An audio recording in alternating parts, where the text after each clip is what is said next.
بسم اللہ الرحمن الرحیم۔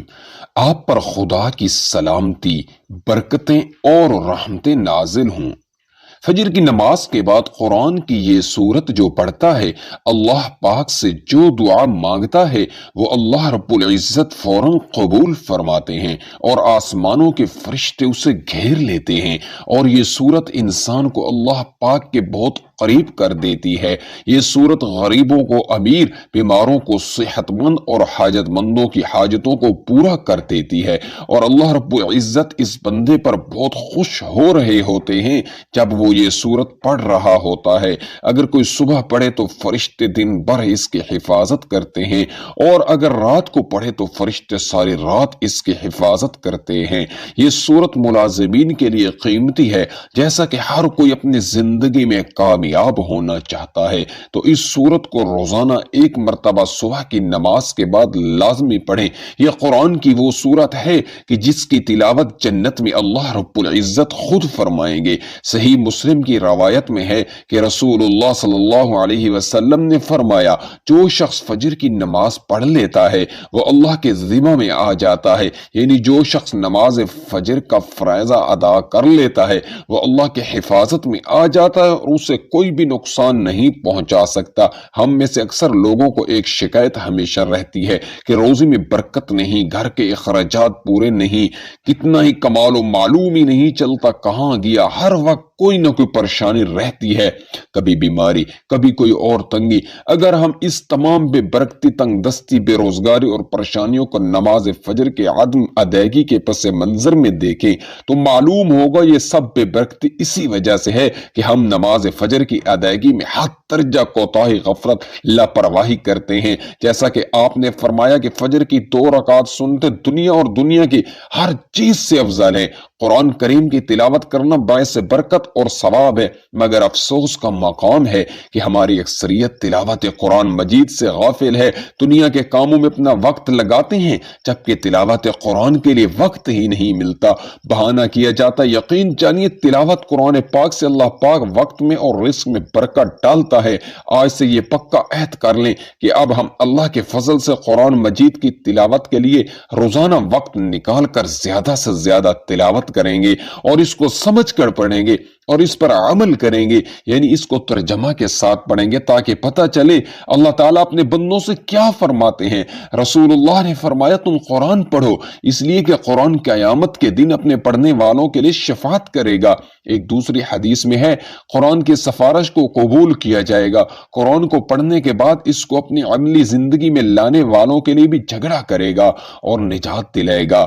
رسول اللہ صلی اللہ علیہ وسلم نے فرمایا قیامت کے دن قرآن اور قرآن والے جو اس پر عمل کرتے ہیں ان کو لایا جائے گا، سورہ بقرہ اور آل عمران پیش ہوں گی اور اپنے پڑھنے والوں کی طرف سے جھگڑا کریں گی۔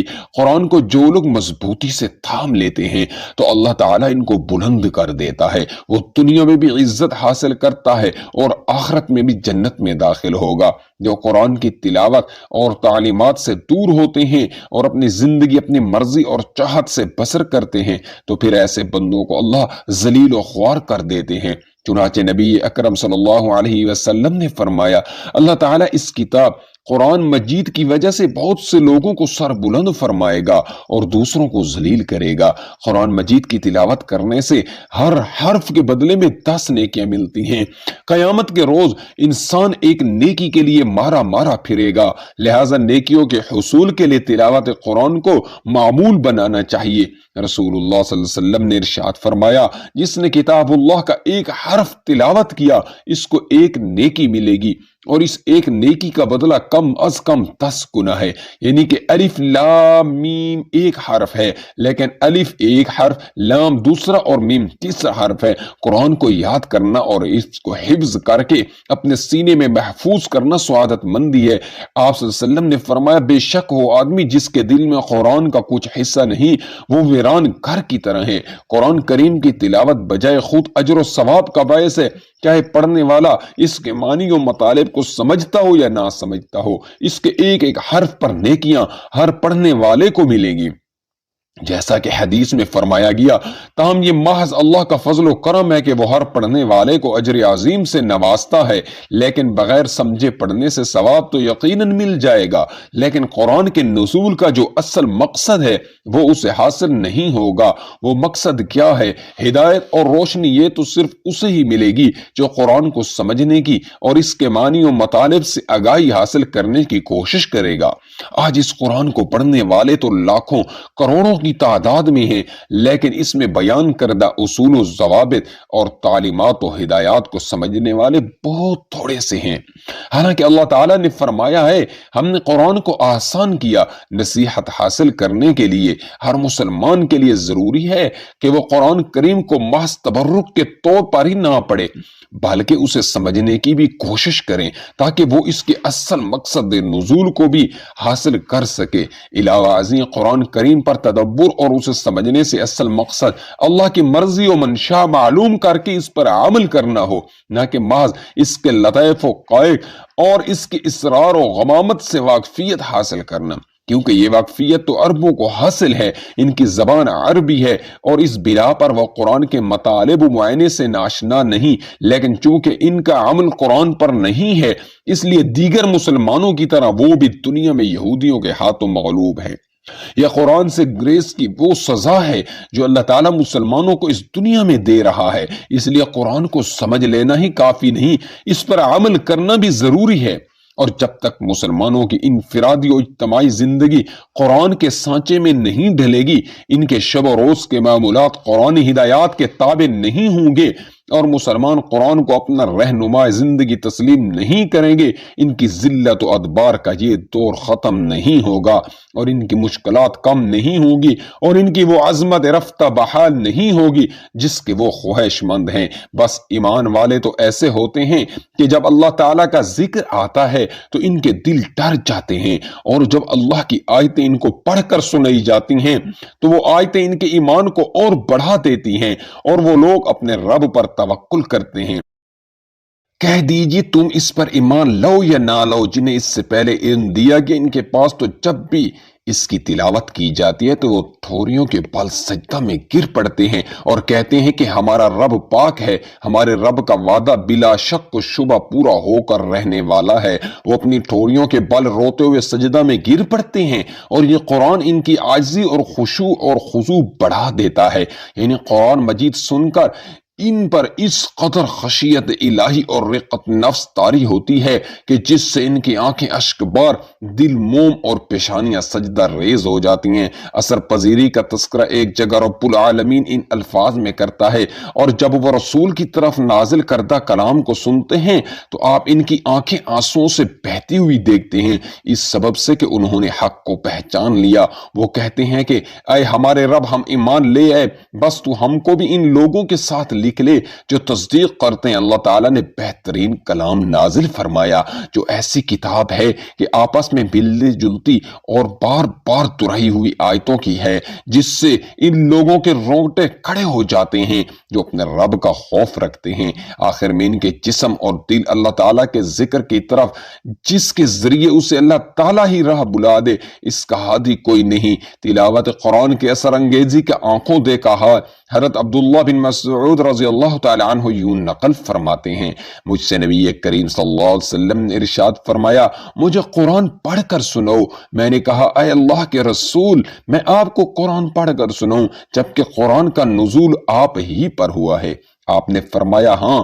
چنانچہ میں نے سورۃ النساء کی تلاوت شروع کی اور اس آیت کریمہ، پس کیا حال ہوگا جس وقت ہر امت میں سے ایک گواہ ہم لائیں گے اور آپ کو ان لوگوں پر گواہ بنا کر لائیں گے۔ اس پر آپ کی آواز میرے کانوں سے ٹکرائی، آپ فرما رہے تھے بس کرو۔ میں نے مڑ کر دیکھا تو آپ کی دونوں آنکھوں سے آنسو بہہ رہے تھے۔ یہی حال آپ کے صحابہ کرام رضوان اللہ علیہم اجمعین کا تھا۔ چنانچہ مکی دور میں حضرت ابو بکر رضی اللہ تعالی عنہ کا ایک نہایت بے مثال واقعہ امام بخاری نے نقل فرمایا، جس میں تلاوت قرآن سے متعلق ان کے یہ الفاظ ہمیں حیرت میں ڈالنے کے لیے کافی ہیں۔ فرماتے ہیں حضرت ابو بکر رضی اللہ تعالی عنہ نے اپنے مکان کا ایک حصہ نماز کے لیے خاص کر دیا، جس میں نماز ادا کرتے اور قرآن کی تلاوت کرتے، جسے سن کر مشرکین مکہ کی عورتیں اور بچے ان پر ٹوٹ پڑتے، ان کی رقت امیز تلاوت سے محفوظ ہوتے اور اسے پسندیدگی کی نگاہ سے دیکھتے۔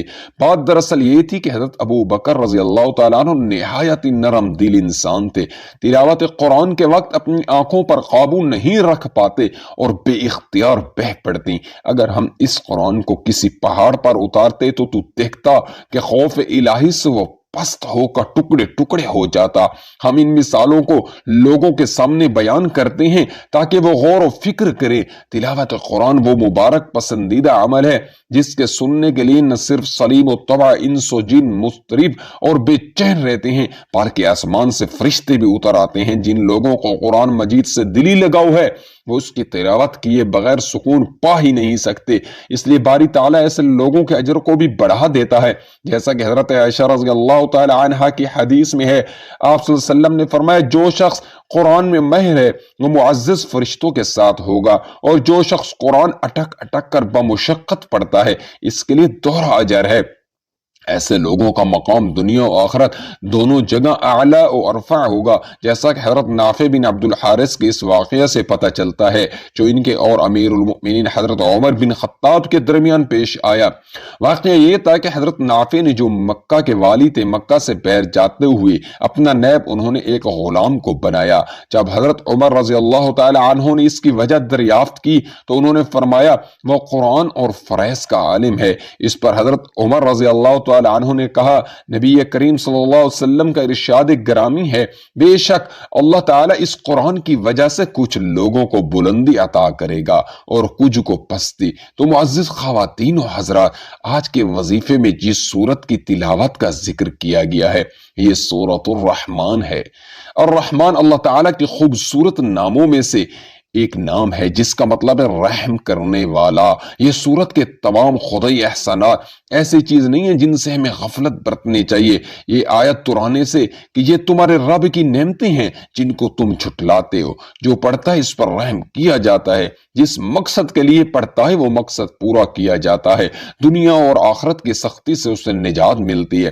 سورہ رحمان کا نام اللہ کے خوبصورت ترین ناموں میں سے ایک نام پر رکھا گیا ہے۔ اس سورت میں خدا کے فضل کی مثالیں دی گئی ہیں اور اللہ کے مختلف تحائف کی اہمیت کو دہرایا گیا ہے۔ سورۃ الرحمن ہمیں رحمت الہی کے تصور پر غور کرنے کی ترغیب دیتی ہے۔ اللہ نے ہمیں مختلف تحائف دی ہیں، یہ دنیا بھی ایک تحفہ ہے۔ سورۃ الرحمن اللہ کی رحمتوں کی لامحدود فہرست کو خوبصورتی سے پیش کرتی ہے، یہ دل کو چھو لیتی ہے اور سچے ایمان والوں کی آنکھوں میں آنسو لاتی ہے۔ انسانوں میں حق کو نظر انداز کرنے کی کمزوری ہے۔ ہم جانتے ہیں کہ ہر چیز پانی ہے، اس کے باوجود ہم دنیاوی دولت اور عشائشوں کے حصول میں دیوانے ہیں۔ ہمیں اس بات کا علم ہونا چاہیے کہ اس زندگی میں ہمارے پاس جو کچھ ہے وہ مستقل نہیں، ہمارے خاندان اور دوست ہمیں چھوڑ سکتے ہیں، اچھی صحت میں کمی آ سکتی ہے، ہماری دولت ختم ہو سکتی ہے، پھر بھی ہم مغرور اور متکبر رہتے ہیں۔ سورۃ الرحمن بار بار ہمیں اللہ کا شکر ادا کرنے کی یاد دلاتی ہے، کیونکہ ہمارے پاس جو کچھ بھی ہے وہ ہمارے لیے اللہ کا تحفہ ہے۔ ہمیں چاہیے کہ ہم دنیا کے لیے کام کریں اور نیک اعمال میں مشغول ہوں اور اللہ کو راضی کرنے کی کوشش کریں۔ ہمیں معلوم ہونا چاہیے کہ مسلمان ہونے کی حیثیت سے سورۃ الرحمن کو دل سے سیکھنا امن و سکون کا باعث ثابت ہو سکتا ہے۔ اپنے آپ کو اللہ کے مختلف احسانات کی یاد دلا کر ہم تناؤ اور ذہنی دباؤ کا مقابلہ کر سکتے ہیں اور اپنے ایمان کو بھی مضبوط کر سکتے ہیں۔ الرحمن علم القرآن، الرحمن علم القرآن، رحمان نے اپنے محبوب کو قرآن سکھایا۔ اس آیت کے شان نزول کے بارے میں ایک قول یہ ہے کہ جب سورہ فرقان کی آیت نمبر 60 نازل ہوئی جس میں رحمان کو سجدہ کرنے کا حکم دیا گیا تو کفار مکہ نے کہا رحمان کیا ہے، ہم نہیں جانتے۔ اس پر اللہ تعالیٰ نے سورہ رحمان نازل فرمائی کہ رحمان جس کا تم انکار کرتے ہو وہی ہے جس نے قرآن نازل فرمایا۔ اور ایک قول یہ ہے کہ اہل مکہ نے جب کہا کہ محمد صلی اللہ علیہ وسلم کو کوئی بشر سکھاتا ہے تو یہ آیت نازل ہوئی اور اللہ تبارک و تعالی نے فرمایا رحمان نے قرآن اپنے حبیب محمد صلی اللہ علیہ وسلم کو سکھایا۔ اس کے معنی کے اعتبار سے ان آیات سے 5 باتیں معلوم ہوئی۔ ایک، قرآن پاک اللہ تعالیٰ کی بہت بڑی نعمت ہے، اس لیے سب سے پہلے اس کا ذکر فرمایا۔ دوسری، حضور اقدس صلی اللہ علیہ وسلم کے پاس قرآن پاک بظاہر حضرت جبرائیل علیہ السلام کے واسطے سے آیا، لیکن در حقیقت اللہ تعالیٰ نے اپنے حبیب صلی اللہ علیہ وسلم کو قرآن سکھایا۔ تیسرا، مخلوق میں حضور پر نور صلی اللہ علیہ وسلم کا کوئی استاد نہیں، بلکہ آپ کا علم مخلوق کے واسطے کے بغیر اللہ تعالیٰ کی عطا سے ہے۔ چوتھا، حضور اقدس صلی اللہ علیہ وسلم کو قرآن پاک کی متشابہات کا علم بھی دیا گیا، کیونکہ جب اللہ تعالیٰ نے سارا قرآن اپنے حبیب صلی اللہ علیہ وسلم کو سکھا دیا تو اس میں متشابہات کا علم بھی آ گیا کہ یہ بھی قرآن پاک کا حصہ ہیں۔ پانچواں، اللہ تعالیٰ نے حضرت آدم علیہ السلام کو تمام اشیاء کے نام سکھائے، جیسا کہ ارشاد باری تعالیٰ ہے، اور اللہ تعالیٰ نے آدم کو تمام اشیاء کے نام سکھا دیے۔ حضرت داؤد علیہ السلام کو ذرا بنانا سکھائی، چنانچہ ارشاد فرمایا، ترجمہ، اور ہم نے تمہارے فائدے کے لیے اسے جنگی لباس کی سنت سکھا دی۔ حضرت سلیمان علیہ السلام کو پرندوں کی زبان سکھائی، جیسا کہ حضرت سلیمان علیہ السلام نے اس کا اظہار کرتے ہوئے فرمایا، ترجمہ، اے لوگو، ہمیں پرندوں کی بولی سکھائی گئی۔